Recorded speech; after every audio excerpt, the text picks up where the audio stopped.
You know what we do? We bring you up to speed with everything happening in the world of sport in the last 24 hours. Okay, you know how we do it from Nigeria. We go to Europe, and then, from Europe to the uttermost part of the world. I remain your one and only, your sport bishop, your magistrate, your pilot, your prophet, the professor, Nonso Arinzechi. And I've got with me as well my partner, and it's no other than Franklin Imona, the one you love to call Uncle Fine Boy, because I am the finest uncle talking sports in the capital city and beyond. Stay tuned this morning as so much we have for you. Just like he said, from the local scene, we will be touching down the foreign scene, and of course, taking you to every single place that football action, sporting action in general, took place in the last 24 hours, Sport Bishop. Okay, right now we know how we do it. We'll start off from the newspaper review. And now let's begin from Complete Sport, and this one says Nottingham Forest EPL financial breach case to be held next week. Our 2024 Olympic qualifiers, Nadozie relishes Super Falcons victory over Cameroon. Barcy, Fulham wanted the result more than United. Messi, Haaland, Bellingham, others nominated for 2024 Laureus World Sports Award.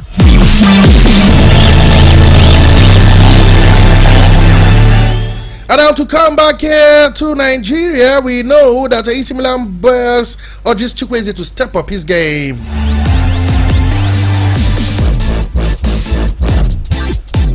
And it also says F13 10-point deduction reduced following appeal. Injured through Ekong to undergo surgery. And of course, Falcons advancing to final qualifying round after narrow win versus Cameroon. Now let's move into the sporting life and let you know this one says EPL Everton win appeal to reduce point deduction. Power lifter Latifa Tijani banned for doping. Restore boxing reputation again, Ngannou and Khan insist. Bowen hat-trick as West Ham sink Brentford to end Baron Rowan. And now we hear in big soccer, Brazil conquers, Iran finished third.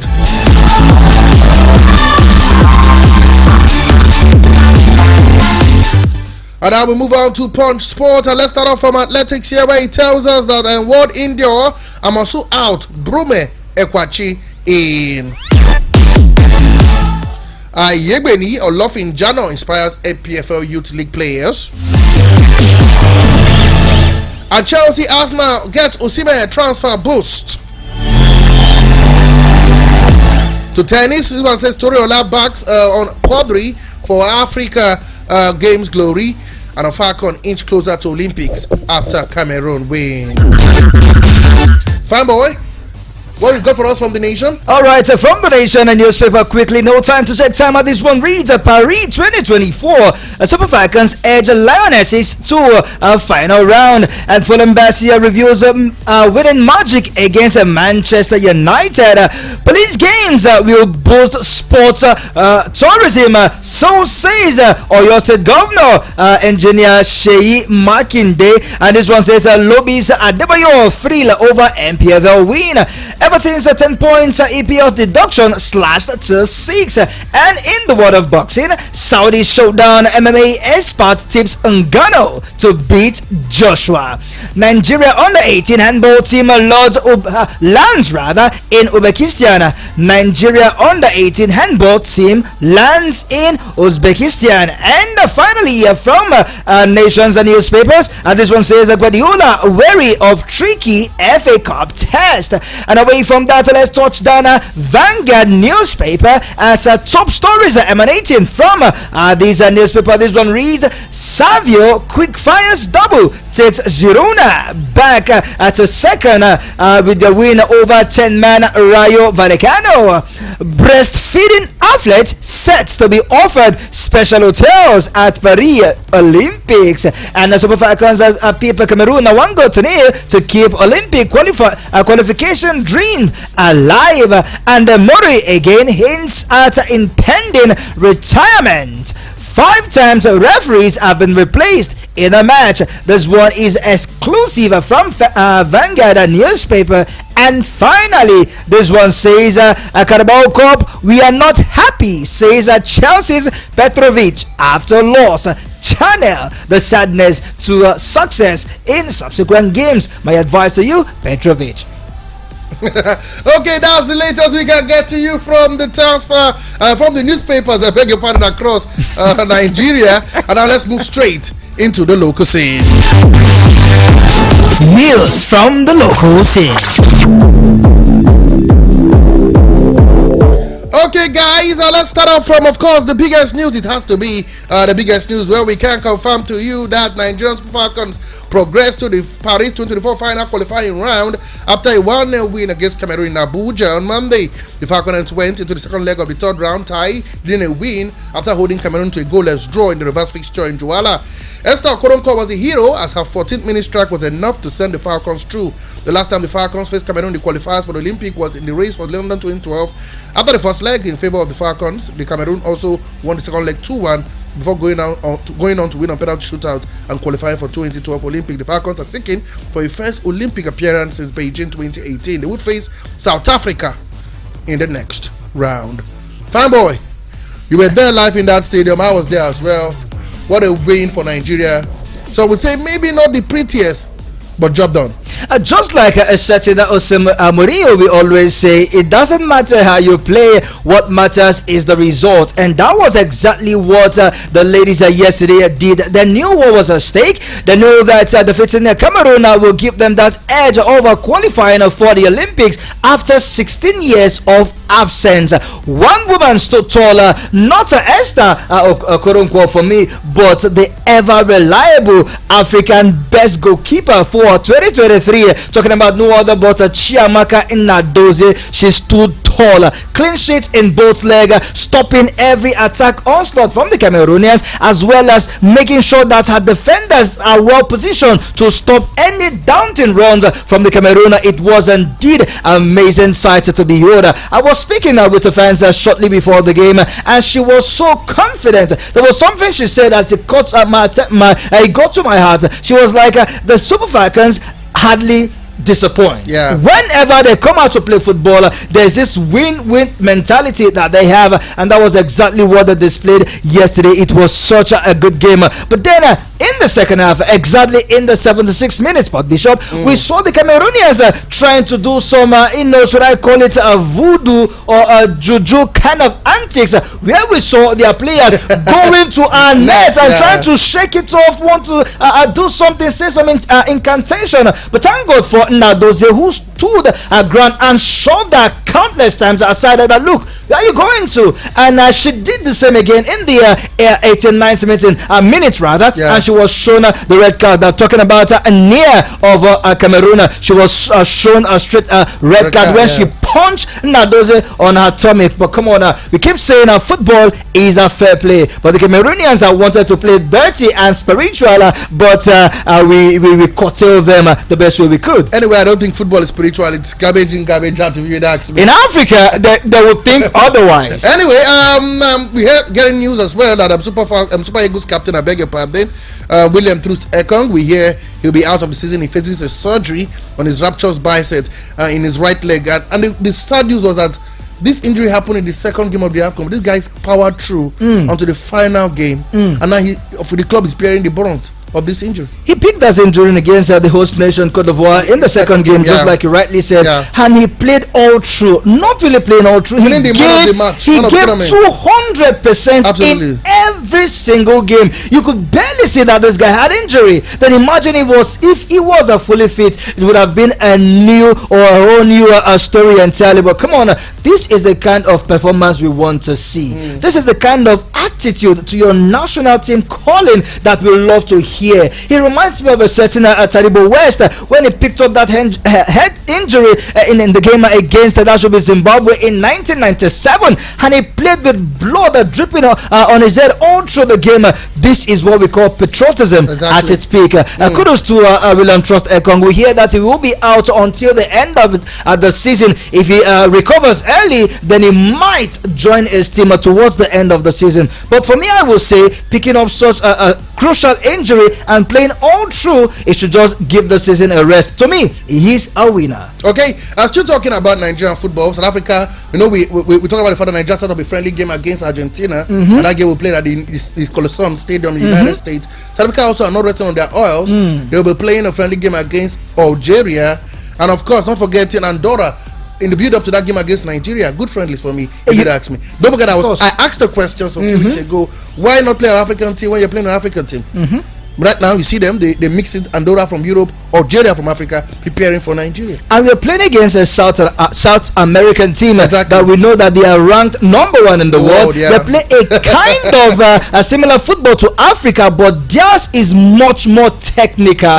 They are technically gifted. So it is a blend of both. But if you look at what Coach Osepesewa is trying to do, he knows that the players that are going to prosecute this game against South Africa are mostly European guys. The foreign guys will definitely be the one to play that one. And if you're playing a friendly against the best team in the world, it is a win-win situation, because either result together against Argentina, a win, a lose, a draw, it will be a mental boost to these players. For me, in as much as it is a little bit dicey, but it is a good friendly. It doesn't matter the opponent you play a friendly against. What matters is when it's time to get the job done, win South Africa and win them convincingly.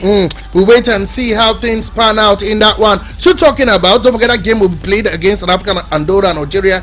They'll play Andorra on the 21st of March, and then they will play Algeria on the 26th of March. Now, sad one, because I must call. I wanted to take this when we jump out and go to Europe. How come a stadium who hosted the African Cup of Nations final hosted a wedding reception as early as last week Sunday? In the same place where Nigeria played South Africa in that epic semi-final game in the Afcon.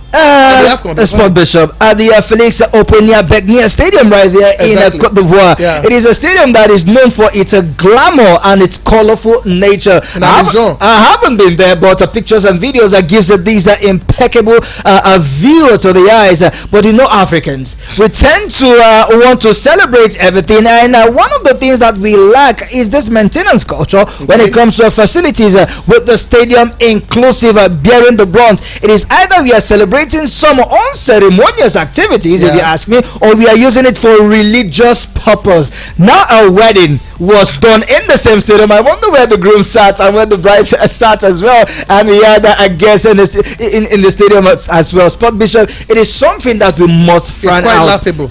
We must frown out, because if FIFA, which I believe they have heard, they have seen footages of this wedding and how the whole thing went, they will not be applauding the Ivorians over these kind of activities in, I call it a sacred ground, in a shrine where things spiritual in football happens. But come on, it's something that we should not encourage moving forward. Okay, we know that record holder Hodla Toby Amonso will miss this weekend World Indoor Championship in Glasgow, Scotland, after she was excluded from the Nigerian final entry list. So I know that two people will be part of that team. Talking about Ese Bromedi, long jumper, and of course our throw Africa best thrower. Talking about Enekwachi, he will also be part of that team. Talking about Enekwachi. We'll wish them all the best of luck.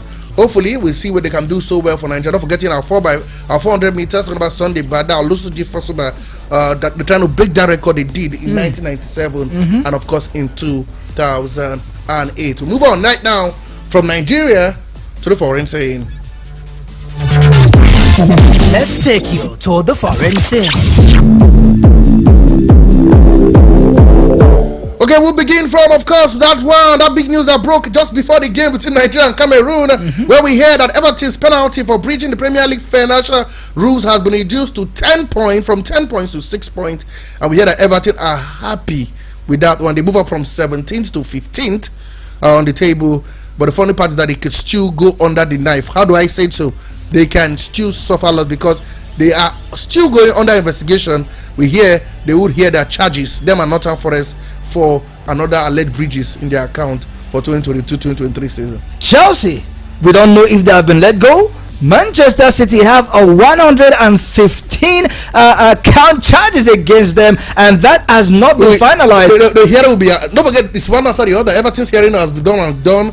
We hear Northern Forest will be having their own. See how swift it was for the FA to attend to Everton's issue. But Manchester City issue has been there since 2018. It has been piling and piling and piling. Recall that even Manchester City had some UEFA issues. Clear that one. How? They won on the court. Under the knife. They won in court. Behind the stage. They are not proving guilty under the carpet. We know Manchester City with their financial muscle in Europe, and football, we know now it's all about the money and business. But coming back to Everton is a good one, because it is for me a psychological boost and mental boost for Everton and his players. Both Everton as a club, Sondijk as a coach, the players as well, and fans. It will give them this momentum to cheer Everton up to the finish line. It doesn't matter what plays after, but seeing that they have now moved up to 15 on the log is a good thing. Recall that when they were given the 10 points deduction, they dropped to 19, and you could see their play. Everton started doing a little bit well. They were winning games, they were drawing games, and even games you expected them to lose, they were not losing those games. Imagine now that they are now sitting 15 on the log. It's only for me an ascending move upward. For me, good one for the English FA. Everton kept protesting, kept insisting. They were appeal. They were vociferous about the whole issue. But thank God, justice for now has prevailed. Anyway, we heard that Northern Forest Premier League financial breach case will be held next week from the 7th and 8th of March, and they have their sport lawyer Nick DiMarco. He'll be leading the case for Forest. Hopefully they don't get under the knife as well like Everton. Still moving on, still talking about football this time. You saw the game yesterday. One man scored his first hat-trick in a very long time. Talking about Gerard Bowen. He helped his team to a 4. What's wrong with Brentford? You know, you can't. What's wrong with Brentford? For a team that's got the quality players like Ivan Toney, Neumor Pay, Franco Nyeka, to get beaten 4-2. It's quite shocking if you ask me. That is what happens when you talk about West Ham. West Ham of late, they have been blowing hot and cold. Today they are winning games. Tomorrow Chelsea, Man United, Arsenal, they are beating them. They are getting draws against teams like Crystal Palace, teams like Bournemouth, teams like Brighton and Hove Albion. They are struggling to get results. And you look at Brentford, who has been quite impeccable ever since Ivan Toney returned, and having a striker on his good day. When you mean impeccable, you mean he's scoring goals, but they're not winning games. It's a two-way thing. It's a two-way thing because Everton in Europe, that's in Europa, they are doing well. But come down to the EPL, they are struggling. Brentford are 16th. They've lost 3 in a row. I'm talking about Everton. Okay, Everton. I'm talking about Everton. They are doing well in Europe. That's in the Europa League. But come down home, West Ham. Exactly. And when they come back home, it's a little bit here, not there. So they are blowing hot and cold. But if you look at Brentford, when they are playing the big boys, they want to raise muscles like Manchester City, like Man United and the rest. They want to show that yes, they can get the job done. But when they meet their mates, of course, they would try to mellow a bit. Kudos to Jack Bowen. Kudos to David Moyes, and kudos to the entire Western team. The league is getting to its finish line, and this is where you see team trying to prepare the last muscle they have to get the job done. Hopefully, Brentford don't slip further after this defeat, because I want to see them in the EPL come next season. Okay, games played yesterday in the Premier League. West Ham 4, Brentford 2. In the FA Cup round 5, Coventry City 5, Maidstone United 0. In La Liga, Girona were 3 goals better than Rayo Vallecano. Good one. Just a minute. And the likes of Barcelona would be like, why did these people win? They have now dropped down. Absolutely. Roma beat Torino by 3 goals to 2 at the Stadio Olimpico. And of course, Fiorentina were better than Lazio by 2 goals to 1. El-Rufai lost at home to Al-Ittihad by 2 goals to 0. And Al-Ittihad beat Al-Wada 2 goals to 1. But the positive there was how Odion Igalo was in target for Al-Wada in that defeat. And another one again is that this man talk about Ahmed Allah got a brace in that one. Exactly. Even when we were expecting that he might not just be there, because I've been following Al-Ittihad it seems for quite a while, and they are doing so well. Odion Igalo, older but still scoring. Do you think we need him in the Super Eagles? Another story for another day. Wait and see if he gets there. Now, let's move quickly to the games we're having today. Okay. The FA Cup returns today. Bournemouth to take on Leicester City. Blackburn Rovers vs Newcastle. Luton Town will take on Manchester City. And the Copa del Rey is Real Sociedad vs Mallorca. In the Coupe de France is Lyon vs Strasbourg. In the Dutch Cup semi-finals is Cambuur vs Nijmegen. In the Turkey Cup quarter-final have Ankara Guku vs Fenerbahce. But the big one for me is Manchester City. They travel to Luton Town. It's an all Premier League encounter. Man City are flying on all cylinders. They got a beautiful victory out of Vitality Stadium this weekend. Can they move to the next round of the FA Cup? Though Pep Guardiola has come out to say that the tie is a little bit tricky for him. Yeah. He's seen Luton Town to be stubborn in this one, but of course Manchester City has all it takes in their firepower to propel them to the next round of the FA Cup. Even if Pep Guardiola wants to change his team, more like having a new set of players to come prosecute this game, because they have another big fixtures this weekend. Yeah. I still see Manchester City going all the way, but Leicester City been defeated over the weekend by far the leaders in the championship. the leaders, but last weekend they were pegged back a bit by Leeds United. Exactly. And that win was a dent in their title chase. But the point is much now. Come on. The point is one loss. Don't make it look like it's plenty. Not just one loss. That loss can be mental fatigue for those players. But I think they might pull an upset against Bournemouth tonight. Let's just talk about Man City quickly. The coach was talking about Jack Grealish, and he said the guy needs to improve. Last season he was ever present for 1 appearance for the club. This season he has had 19 appearances, but 8 only as a starter. And in those 8 games, you have the Europa Cup, 2 Club World Cup, not majorly in the Premier League on the important games. Do you think Jack Grealish has not stepped up to the plate the way he was last season when they won the treble? That English mentality, it is my country. It is our club. Okay. I don't need to do so much to get into the starting lineup. It was impeccable last season. That was last season. Okay. They had no Doku last season. Jeremy Doku, yeah. They had no Doku. And this man, Julian Alvarez and Phil Foden, this guy are getting the job done any day, anytime. And Jack Grealish, any opportunity he gets, he goes partying, forgetting that football has its time. You play when you need to play, and you keep parties for the end of the season. But this guy has not really get the job done, and we know how Pep Guardiola thinks and feels. He plays the best player every week. So if you are not giving 100%, you will not see a starting lineup, and that's what's happening to Jack Grealish. A step up from him would get him back into the club and a chance in Europe for the Euros this summer. So if I were Jack Grealish, I would do everything I need to do to step up my game. A certain Ole Watkins of Aston Villa is doing well. Okay. A certain Gallagher of Chelsea, they are not playing similar role, but he has a chance of making it to the Euros. When I see Jack Grealish, I see a Marcus Rashford. Okay, before we go, let's give the latest from tennis quickly. Where British Andy Murray has suggested that he may have only a few months left in his tennis career after earning his second win in Doha. The 36-year-old beat Canadian Denis Shapovalov 4-6, 7-6, 6-3. We'll wait and see. If don't forget his discussion of whether he's going to retire started when are you surprised? As 2019. Are you surprised? I'm not surprised. When his career started dwindling and he's not getting the points, he's not getting the titles, you expect him to start thinking of a retirement plan, and that is what he is currently thinking. He's not winning, and he's not even in the top 49. He's ranked 50 in the world. So it is what it is. British number 1 Katie Bolter crushed past Ukrainian Leza Turenko in straight set at the San Diego Open. She won the world number 36, 6-3, 6-1 in 1 hour 10 minutes. She would face 13th ranked Brazilian Bratis Adadmia in the second round of that competition. Unfortunately, this is how far we can go on the program, but don't worry. Come on, 4 p.m. it's time for Sport Lounge, and for Uncle Fineboy and I, the Sport Bishop, will be here again to bring it to you up to speed, especially more in-depth analysis on what happened at the MK Abiola Stadium in Abuja yesterday. Fineboy. Until then, keep listening to Voice of the People 96.1 FM Abuja. Up next is the news around Abuja. Don't touch the dial. I'm the Sport Bishop. I say goodbye. Enjoy the rest of the program.